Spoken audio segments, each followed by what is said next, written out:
What's going on, guys? It's Mirwin. Today we're going to deconstruct my song Double Down.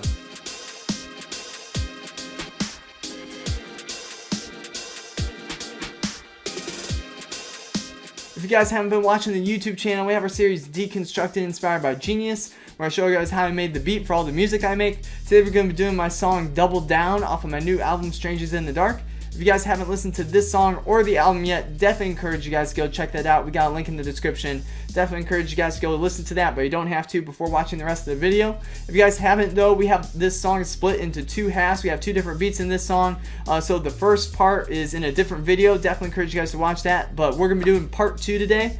So we're going to be talking about the second half of this beat for this song. If you guys haven't watched any of the other Deconstructeds, all of these songs for this album were made using samples from TRYIN. So the sample I ended up using for this second half here, this little kind of mini verse outro for this song is called Sweet Slice of Life. And then let me check here. Oh, actually, sorry, I read the title wrong. The group name is Sweet Slice of Life, and then the name of the song is Let's Make Love and Not Make Believe. So this song, again, maybe I've talked about this in some of the other videos surrounding this album. This specific sample is one where my initial idea for the sample really didn't pan out compared to, what the actual beat was. Initially, again, I was going to kind of just take a section and loop it. That section actually didn't end up making the cut for this beat at all. But I was just going to take a section, loop it, throw drums, bass on it. But, as I was trying to do it, I couldn't really get it to sound the way I wanted. So, I ended up going a different direction. A lot of times when I'm trying to make a beat and the way I want to do it or initially have the idea isn't working, I'll just, go the opposite direction. So, initially I was just going to loop a section of it. Now I was like, all right, let's try and chop it. So I ended up coming out with this chop. And then, I ended up having this little outro sample from a different section as well. Some of the stuff that I really like about this sample, it reminded me kind of the Beatles a little bit. It's got some really cool, kind of just some chords and stuff. The singer has a really unique voice as well. It also has some really cool kind of like breakdown sections as well. So really like the sample, really cool. But what we ended up doing with this, turning out into a way different, section than what I initially had in mind, as they ended up chopping it. So, we kind of went with a little different rhythm pattern here, but it ended up working really well, I think. So what we ended up doing was we did EQ for processing, cutting out the lows. We did some little magma on it, just adding some saturation. And then this is the big thing that I think really changes the sample, is we add some reverb and some EQ. Really just takes it, really different. Something that I don't really do too frequently on samples, adding the reverb and such. I have it on a couple beats recently. But, just really changed the sample and changed how the mood and how it feels. Again, kind of maybe an underrated sampling technique, just, throwing some reverb on there. I think really just changed how the sample felt. So we'll play you guys the chops here.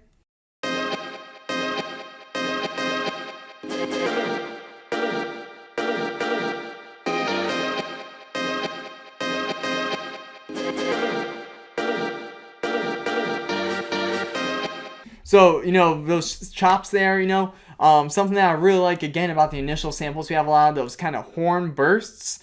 And as I was kind of listening and like playing around with the chop, the sampler, I realized, oh, there's a bunch of different notes in there. And, with the vocals on it, I can create kind of almost my own, melody using the sample. So that's kind of what I ended up doing, was taking that approach. And I think it really worked well. So that's kind of the foundation here for the third verse here.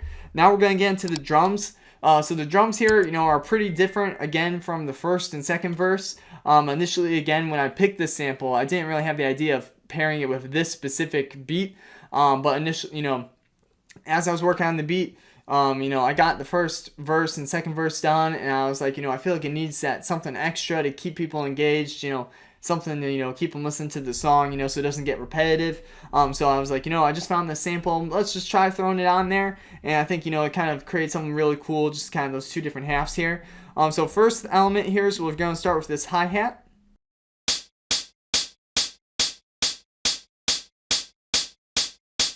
So, here we got more of kind of a crunchy 90s, style hi-hat, as opposed to like kind of the clicky drum machine hi-hat that's pretty popular today that I use a lot of times too. Just kind of straightforward, none two-step, nothing crazy. And then, we just adjusted some of those velocities a little bit. Next we will play you, we'll do some more hi-hats here. So we got some open hats. We'll play you this open hat here.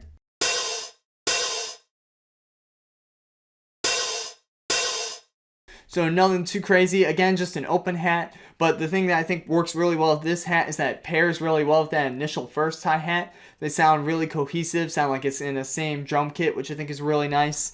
Then we also have this hi-hat roll here. So, pretty fast hi-hat roll there. Like I say, we're messing with the velocities. All these are pretty low velocities just to kind of, compensate for being so fast. And then next thing we got here, we will play, so we got a lot of different snare stuff going on. We'll play the snare roll here first. So we got a little snare roll. So, we got a little bit of the pitch modulation going there with me playing the snare on different keys. So we got a little snare roll. And then what we'll do here, we'll play this counter snare element here. So I'll play you guys that. So, this sound is kind of really popular in drill music. So this, the sound actually comes from like a drill-inspired drum kit. So what we did for this is we just added some echo on it. And again, just, really add some energy there. I believe it's a 1/8. Yes, a 1/8, delay, echo, whatever you want to call it there. So, just add some more energy there, and another kind of hi-hat element. Next thing we're going to do here is we'll add the snare. So this is the main snare here.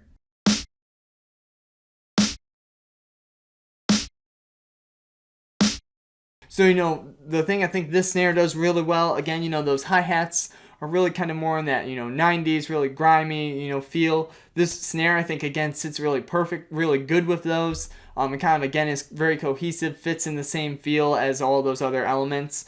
So we got the snare there. Next, we'll play you guys some of these other percussion elements. So we got a clap here.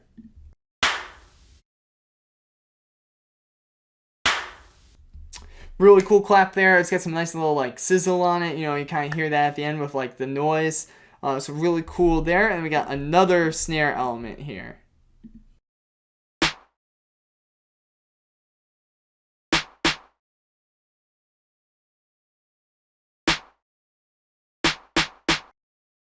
So, maybe sounds a little weird isolated, but, kind of all together makes sense with the different snare rolls and things like that. Last element here is going to be the kick.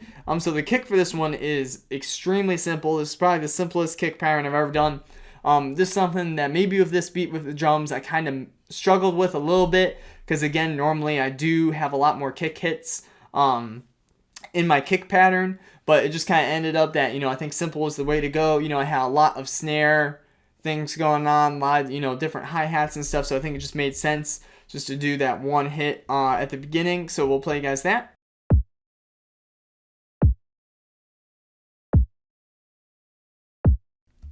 And that is basically all the drum elements for this beat. So last thing we're going to talk about here is the 808. So for the 808, we just did, just the 808, didn't really layer it with another sound or anything. And then as far as processing, we got EQ and then the Lil Magma just saturation plugin, and then obviously, like I said, sending it off to Shane, he did his thing with it. We'll play you guys that 808 here.